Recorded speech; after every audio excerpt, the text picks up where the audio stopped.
I dag er vi så heldige, at vi skal ud og køre den her Audi e-tron GT. Audi e-tron GT'en kommer jo som en søsterbil til Porsche Taycanen, og de deler derfor også platform og drivlinje og batteri. E-tron GT'eren er en firehjulstrukket udgave med lige under 500 heste, lige under 500 km rækkevidde.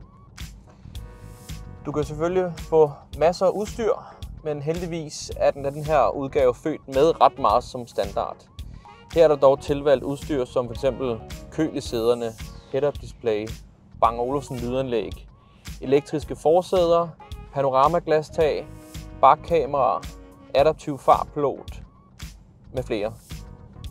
Rækkevidden på den her er ca. 479 km jævnført WLTP, og det er jo en middelmådig rækkevidde i forhold til mange andre elbiler.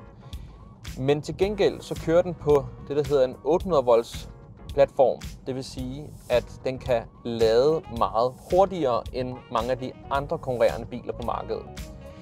Faktisk kan den her lade med helt op til 268 kW, og det betyder, at fra 10 til 80% kan du lade den på kun 17 minutter.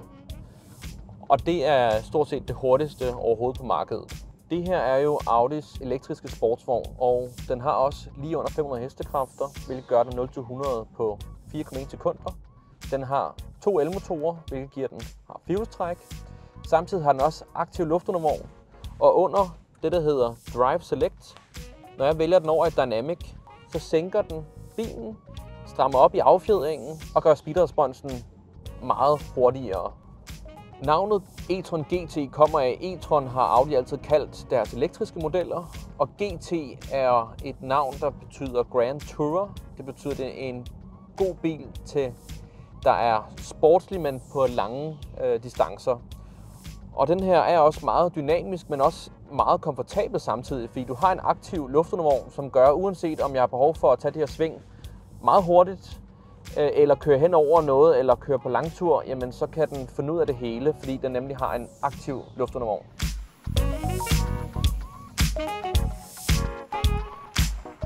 Audi e-tron GT'eren kom i 2021 og vandt faktisk kåringen som verdens smukkeste bil i 2022. Så det taler lidt for sig selv, men de har også lykkes godt med at gøre den lidt frækkere end bare de fleste andre kedelige elbiler med at lave luftindtag og gælder, lave en lidt bredere bagende, store fede fælge. I den her har 21 tommer fælge. Den står i Audis Daytona grå farve, som også er deres RS farve. De har heldigvis lavet et ladestik i begge sider, så uanset hvordan man parkerer, kan du altid nå med en ledning. Den har også en aktiv spoiler, som kører op, afhængig af hastigheden, man kører. På trods af, at det er en sportsvogn, så er den faktisk ikke særlig upraktisk. Fordi du har et bagagerum på hele 405 liter. Udover det, så har du også et bagagerum foran, det man kalder for en frunk. Det tilgår med ved at trykke hernede. Og det er faktisk på hele 85 liter. Det vil sige, at du er næsten oppe på det, som en Skoda Enyaq har totalt. I forhold til praktik, så kan den her bil ikke få et anhængertræk. Og det vil nok heller ikke passe at putte anhængertræk bag på sådan en sportsvogn. Du kan dog få tagbøjler på, så du stadig kan få en tagboks, eller cykler, eller hvad du ellers skal have med. Så vi kommer om på bagsædet, og der er sådan set fint nok plads. Det er klart, at det er ikke ligesom at sidde i en stor SUV, men man kan sagtens være her, og du sidder jo med dejlig læder over det hele. Samtidig har du også kopholder, og hvis man skal på skiferie, jamen så kan jeg faktisk også lægge sædet ned, så jeg har plads til de lange ting mellem os. Så er vi kommet på forsædet.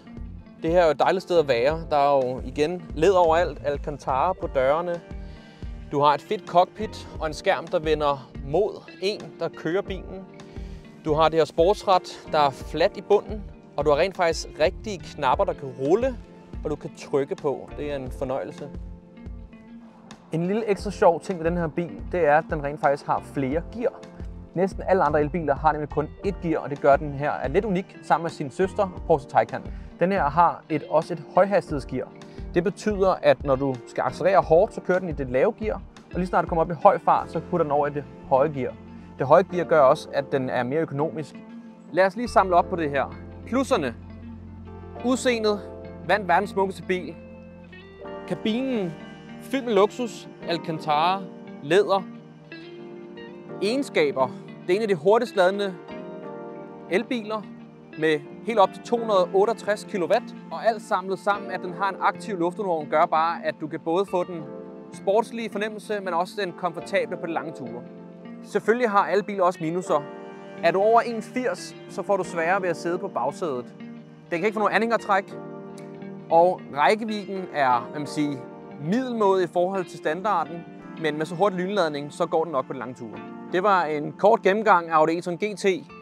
Så hvis du er blevet nysgerrig på at se og prøve bilen, så kom forbi Andersen Martini.